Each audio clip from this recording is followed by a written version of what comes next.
Hello everyone. Today's video will let us relax with the story of a dull, but no less interesting, life of an ordinary farmer, living in the giant shadow of the Great Pyramids in ancient Egypt. The man was Meny, not a prince, not an official, not even a priest or a general. Meny was just a farmer, born in a small village on the banks of the Nile, where life revolved around the rhythm of the water. His name was never inscribed in stone. No one built him a luxurious tomb, and no one told his story. But today we will. Meny lived around 2500 BC, at the height of the Fourth Dynasty, a time when the Great Pyramid of Giza rose from the desert as a proud declaration of humanity to the gods. When people think of the pyramids, they usually think of powerful pharaohs like Khufu or Khafre, or of brilliant architects who commanded tens of thousands of workers. But no one talks about Meny, the stone carrier, the sand raiser, the mud smearer, the peasant who was drafted into construction in a manner not unlike military service. Meny was not a slave. That is important to clarify. The pyramid builders of that period were mostly peasants, like Meny, who were mobilized seasonally when the fields were flooded by the Nile. They called it a duty, but it was an order. No one asked him if he wanted to. He only knew that if he refused, the look from the village officials would be heavier than the stone he was about to carry. Early that morning, Meny was awakened by the sound of drums and the shouts of the village chief. Outside, it was not yet light, but the air was thick with the smell of dew and mud. Meny quietly packed his simple bag, some dry barley cakes, a few onions, and a thin cloth for the cold desert nights. His wife stood in the darkness, saying nothing, but placing in his hand a small hemp amulet engraved with the image of Bes, the patron god of the poor. So Meny embarked on a journey that lasted nearly 3 months, a journey to the construction site of Khufu's pyramid. The journey was not a pleasant one. Meny and hundreds of others were lined up, walking along the river, where supervisors watched from a distance on camels or in palanquins. No one was allowed to slow down. No one was allowed to complain. They had to be at the right place, at the right time, and ready to work. When he arrived at the site, Meny found himself in another world, a huge complex of makeshift huts, work camps, bakeries, medical stations, and in the distance the half-built pyramid, so tall that he felt like an ant. There were thousands of people here. Some came from the upper reaches, some from the plains. Some were specially recruited skilled workers, but most, like Meny, were peasants with rough hands, unfamiliar with stone and chisel, but accustomed to endurance. The work was divided into niches, groups of workers organized into units with names, often named after gods or animals. Meny was assigned to the Hawks of Horus. His niche hauled stones from the dump up the slope. Each stone weighed a ton, and was placed on wooden skids, tied with ropes, and dragged over wet ground, a deceptively simple yet highly effective technique for reducing friction. A working day begins before dawn and ends only when the sun sets behind the red sand dunes. Meny and dozens of others, bare shoulders, sunburned backs, feet on the hot sand, shout in unison to keep the rhythm of pulling the stones. The ropes are so thick that one person cannot hug them, but under the pressure of dozens of arms, the stones slowly move up as if pulled by a god. Food for the workers was not plentiful. A typical meal consisted of barley bread, a bit of onion or garlic, and sometimes dried fish. But the most important thing was beer, not the beer we know today. A cloudy, slightly frothy liquid made from yeast and grain. It was both a beverage and a source of nourishment, and sometimes a painkiller. Meny did not complain. He had no reason to be happy, but he had no right to be sad either. For him, life was like that. Every day that passed was a day closer to the harvest season, a day closer to the old roof, to his wife and his child, who had not yet grown up. But even in such a dry place, there are small stories, half-smiling lips at night, games of throwing stones into ceramic barrels, or the sound of a flute someone secretly brought from the old village, played during the noon break. On the first night in camp, Many lay looking up at the sky. The Egyptian sky never got completely dark. Even when the moon was waning, the stars still illuminated the thin, tired figures sleeping under flimsy shelters. The wind blew through the cracks in the huts, carrying the smell of stone, sweat, and forgotten dreams. And in that moment, Meny understood something. He was not the only one whose life was fading. Everyone here, villagers, craftsmen, water carriers, lived lives overwhelmed by things too big, by kings, by great works, by dreams that were not meant for them. But still they lived. And that's what makes this story worth telling. Meny's job, dragging stones, sounds monotonous, but it is fraught with danger. A small mistake in the rope, a stone out of place, or even a fall can cause a serious accident. Stones sliding out of control can crush a person's leg in an instant. And if that happens, there is no insurance, no compensation, no one to apologize on behalf of the Pharaoh. Just a body dragged away, a name crossed off the list, and another brought in the next day. But that didn't stop anyone. No one had time to grieve. The giant machine called the pyramid had to keep running. And they, the other Menys, were just cogs in that great wheel. Meny knew that, but he still tried to keep something of himself. On nights when he had nothing to do, Meny would often sit alone at the edge of the camp, slowly chewing each piece of bread, looking far away towards the rocky beach. He did not dream of becoming an official, nor did he dream of meeting a god. He only missed home. He missed the water of the Nile lapping against the village shore, missed the sound of the rice mill in the night, missed the small straw hut and his wife's calloused hands. People still think of building the pyramids as a noble mission, but for Meny, it was an interruption, a period of time cut out of life, not for living, but for existing. Each day passed in repetition, mornings of stone pulling, short breaks at noon, afternoons of work, nights of sleep. There were no festivals, no markets, no innocent laughter like in the countryside. There was only the sound of the wind and the supervisor shouting hoarsely. However, sometimes, in the midst of that cruel cycle, there are also a few moments that show that people are still people. Once, a person in the niche group fell. His leg was swollen and bruised, unable to stand up. The supervisor asked to take him out of the line and replace him with someone else. But the Horace Hawks group refused. They all stood still, not pulling, not moving, just bowing their heads and waiting. Finally, the supervisor relented. The injured man was given a few days off, and the group had to work overtime to make up for it. No one said anything, no one complained.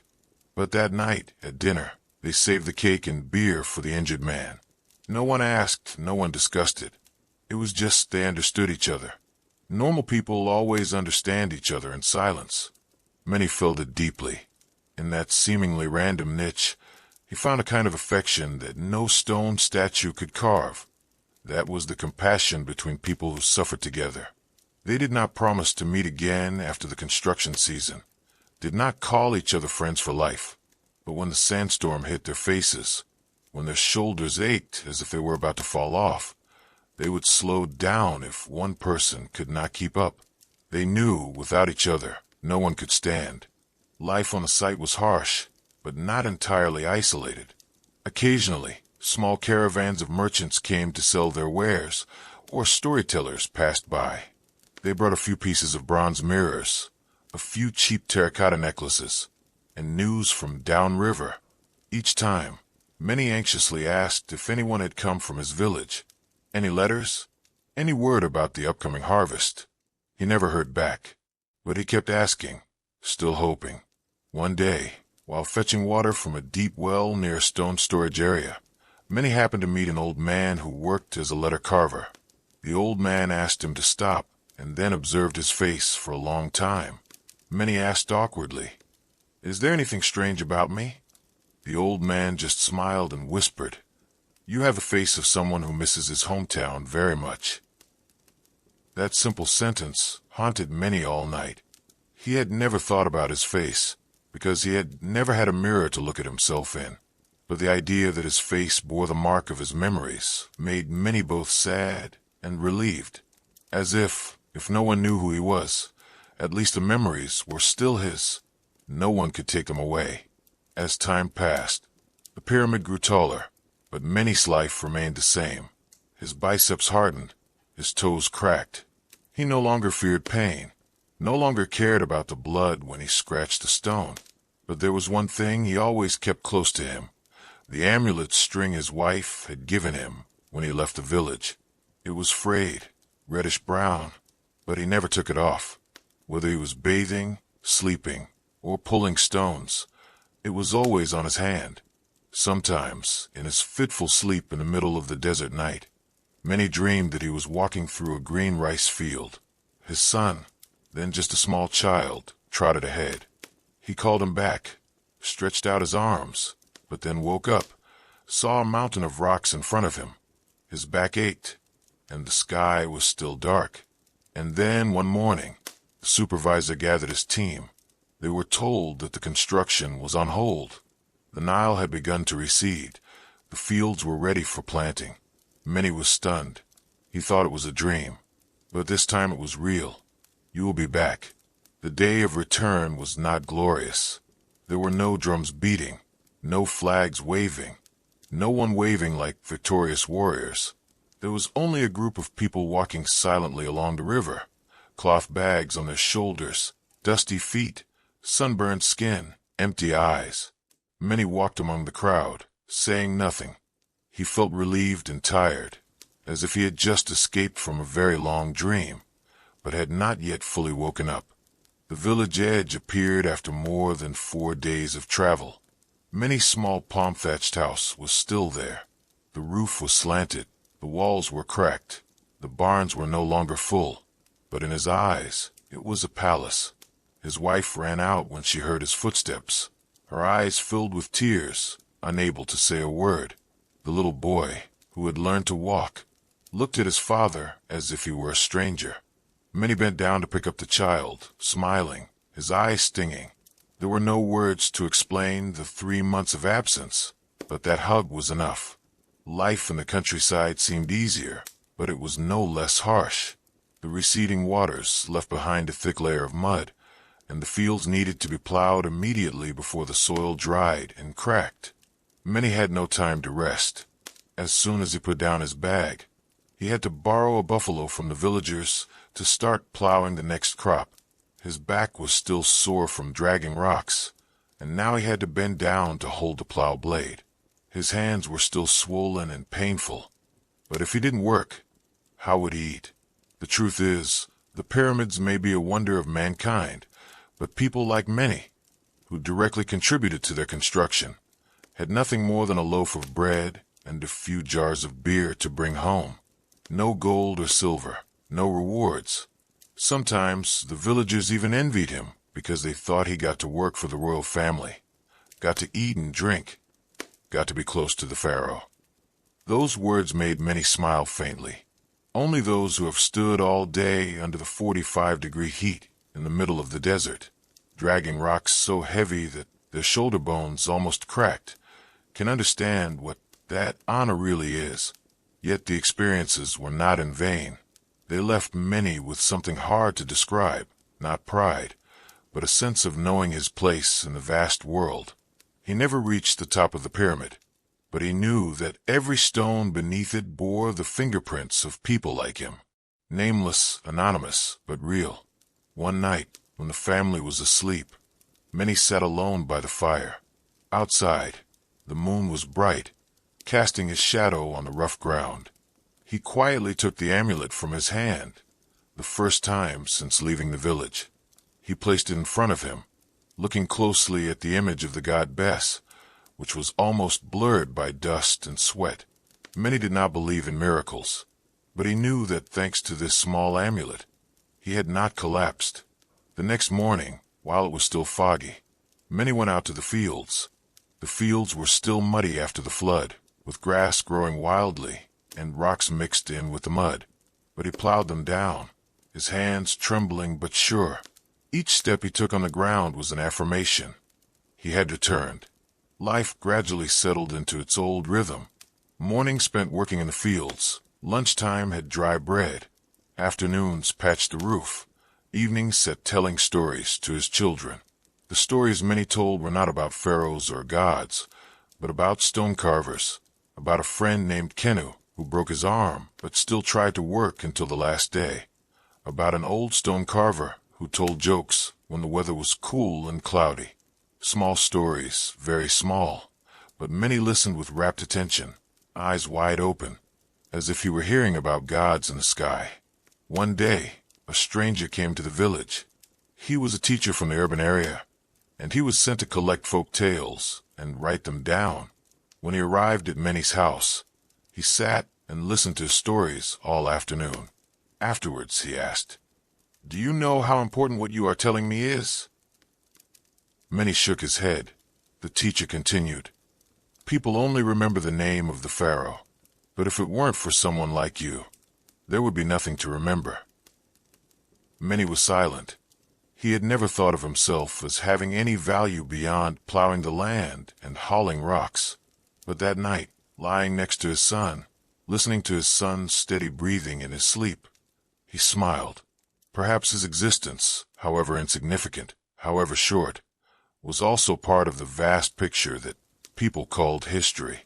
There were things Meny would never have, no power, no stone statues, no golden bed. But he had something that many at the pinnacle of power lack, the peace of looking up at the sky of his homeland, and the sense that, after all, he was still alive. The flood season came again.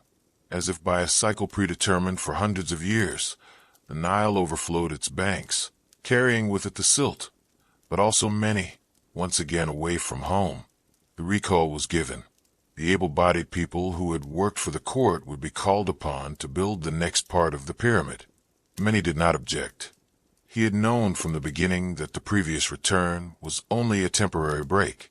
Although he was a peasant, although he was a free man in name, in that system he was just a unit of labor. Early in the morning, his wife packed him a handful of rice cakes, some salt, and a newly patched piece of cloth. His son did not cry, but his eyes were heavy with sadness as he watched his father, as if he understood the pattern. His father left, then returned, then left again. The return to the construction site was not without its surprises. Meny was reassigned to his old crew, the Hawks of Horus, and they began work on the western slope of the pyramid. No longer hauling stones across the ground, they now had to work together to push heavy blocks up slippery and steep mud and wooden ramps. The so-called niche has changed. They are no longer just stone pullers, but have a bit of a hierarchy. Guides, helpers, balance checkers. Meny has been chosen as the rope leader, a position that requires him to always be at the front, holding the rope at the right angle so the stones don't slide off. It's a stressful job. One slip, one moment of distraction, and the entire block can carry the entire group down the long slope, crushing them all. Meny was nervous at first, but his survival instincts and his previous experience made him steady. He learned to feel the vibrations in the rope, to know when the stone was starting to tilt, and even to tell by looking at the eyes of the person next to him whether they still had the strength to pull.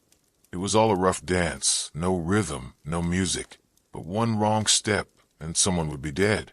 One day, while they were pushing the stone up, the wind suddenly turned strong. Sand was flying everywhere, and the supervisor ordered the work to stop. But Meny's team, in the middle of the slope, could not let go. If they let go, the stone would slide back down, possibly hitting the transport road below. In the chaos, Meny shouted for everyone to back up to slow the stone's momentum. The team did so, and then, miraculously, the stone stopped before disaster struck. The supervisor, for the first time, stepped forward and patted Meny on the shoulder. It wasn't a compliment, but a look of recognition. For Meny, that was enough. Not because he wanted fame, but because, in this world, as long as one wasn't considered invisible, it was already a form of existence. At the end of the day, they were off early. The group sat together beside the water channels that fed the canal. drinking rice beer and eating sour cakes. Everyone was tired, everyone was dirty, but the jokes made the group laugh. One said that the day before he had dreamed that he married the Pharaoh's daughter. Another said that if he could choose to live again, he would rather be an ox than a human. At least he could eat grass without thinking. Many listened, but said nothing. He just looked up at the pyramid, which was gradually being completed, its peak almost touching the sky. He knew he would never stand on it, but he no longer felt sad, because what he looked forward to was never the top of the pyramid. It was the road back after each season of work. That night, when they returned to camp, one of the group, a new boy named Senti, asked Meny, "Have you ever been afraid of not being able to return home?" Meny just smiled. "I was afraid, but fear doesn't help you live longer. So instead of being afraid, I kept thinking about the fig tree in front of my house. Every time I close my eyes, I imagine myself sitting under that tree, and so on day after day." Senti nodded, his eyes seeming to soften. Sometimes, in a world that seemed to be filled with rocks and ropes, a simple word was a small light that helped others not get lost. As the days passed, the pyramid grew taller, and more people left, exhausted, injured, or simply never to return. But Meny remained. He was no stronger than anyone else, nor was he any more special. He was just used to living in the unfamiliar, and sometimes that was the most important survival skill. Then one morning, as the trumpet sounded to stop work, Meny was called up to receive a cloth bag. Inside was a large loaf of grain, a jar of fresh beer, and a small stone with his name engraved on it in hieroglyphics. The messenger said, "Pharaoh rewards those who never give up." Meny held the stone, not knowing whether to laugh or cry. It was not gold or silver, nor a title. It was just a small piece of stone. But it was the first time the name Meny was recorded in stone, not to build a wall, but to say he once existed. That little stone, carved with Meny's name in simple hieroglyphics, was perhaps the only thing he had ever received from the court that had personal meaning. Not like the daily ration of bread or the bucket of diluted beer for the group. Not something that was used up and gone, but something that existed, like him, quietly and truly in this world. After receiving the stone, Meny told no one but his wife. When he returned to his village, just in time for the sowing season, all people saw was a skinny farmer with a handful of onions and a worn-out shirt. No one knew that he had a proof of himself, carved in the middle of a vast construction site where thousands of people had worked. He did not show it off, but hid it in a straw bag hanging on the wall of his house, next to the old Bess amulet. As time passed, the pyramids were completed, but Meny's life remained the same, simple, repetitive, enduring. Someone in the village asked, "Is it worth it to work for the Pharaoh?" Meny did not answer right away. He just pointed to the fields, where young shoots were sprouting from the mud. "What is really worth it's not," he replied. "It's just whether we choose to live tomorrow or not." The harvest was erratic. The children were still young, and his wife gave birth to a daughter. Meny worked harder, got up earlier, traded rice for fish, and vegetables for salt. Every night, he told his children stories, no longer about Horus or Seth, but about ordinary people. A carpenter who sang off-key, a cook who always hid extra onions in the porridge of the hawks.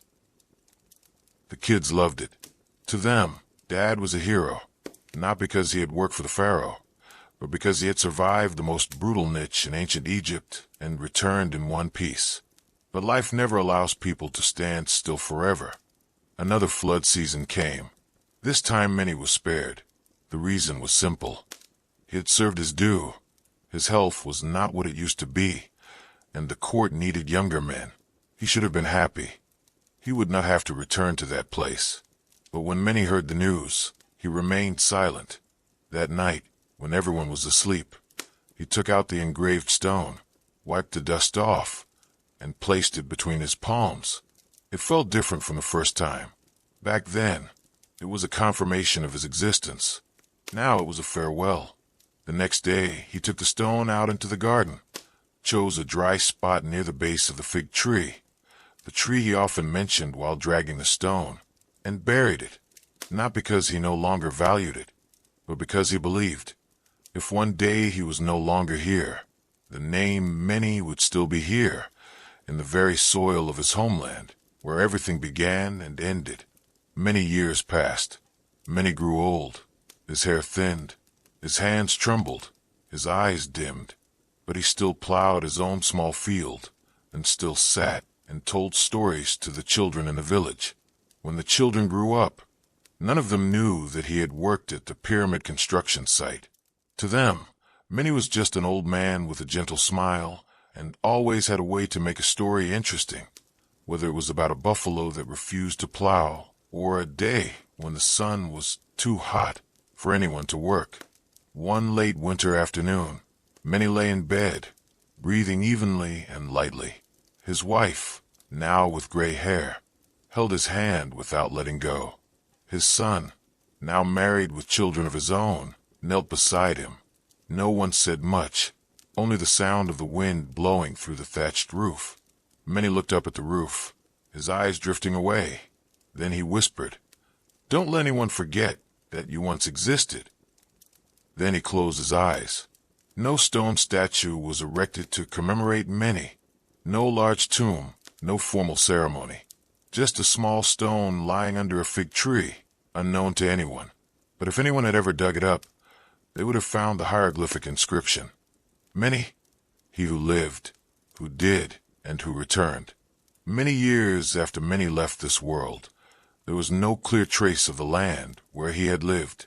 The flood seasons continued, washing away the silt through the old fields. New generations grew up and grew old. No one remembered his name clearly. Meny's small house collapsed because of termites and dust. The fig tree also died after a great flood. But somewhere under the dry soil, the small stone engraved with his name still lay silently, like a tiny breath of memory. The pyramid where Meny worked is still there. Every year, millions of people come to see it, marveling at its grandeur, its solidity, its mystery. But they do not know, or rather, they never think, that the structure was created not just by engineering, stone, and gods, but by countless men like Meny. People whose names are not in history books, whose images are not carved in stone, whose legends are not passed down through generations. They are not architects, nor are they pharaohs. They are only bare hands, calloused feet, fitful sleeps in tents, mornings without enough to eat, silent drops of sweat falling on the fiery hot stone. And they are the real foundation of wonders. Meny's story is not a tragedy. It has no tragic ending, no dramatic twist like in an epic or a novel. But it is true, like the lives of thousands of ancient Egyptians, a cycle of work, family, service, and home. No glamour, no fanfare, just a persistence that sometimes seems bland. But is there really anything bland about opening your eyes every day, walking with your own feet, doing things that no one sees, in exchange for a meal, a hug from your child, or simply the feeling that you are still alive? Meny once told a young man in the group, "Fear doesn't help you live longer." And that is perhaps the most powerful philosophy of life in a world where death, illness, and oblivion are always lurking. He is not afraid of living an ordinary life. He is not afraid of being forgotten. All he needs is, when he closes his eyes, he knows that he was a part of something great, even if he was just one stone among millions. And most of all, he came back. We live in a world full of noise, light, and social media, where everyone wants to be known, to be recognized, to stand out. And sometimes, because of that, we lose our admiration for the quiet things, for the lives that are not brilliant, but extremely real. If you ever stand at the base of the pyramids and look up, remember, no stone ever rolls to the top by itself. No building ever starts with an idea without the hands that make it happen. And in each of those stones, maybe, just maybe, is the breath of a man like Meny. So, though no trace remains, though his name is buried in the ground, Meny's life is not faded. It is what makes the pyramids come alive. Not just stone and sand, but history, people. Thank you everyone for listening to today's story.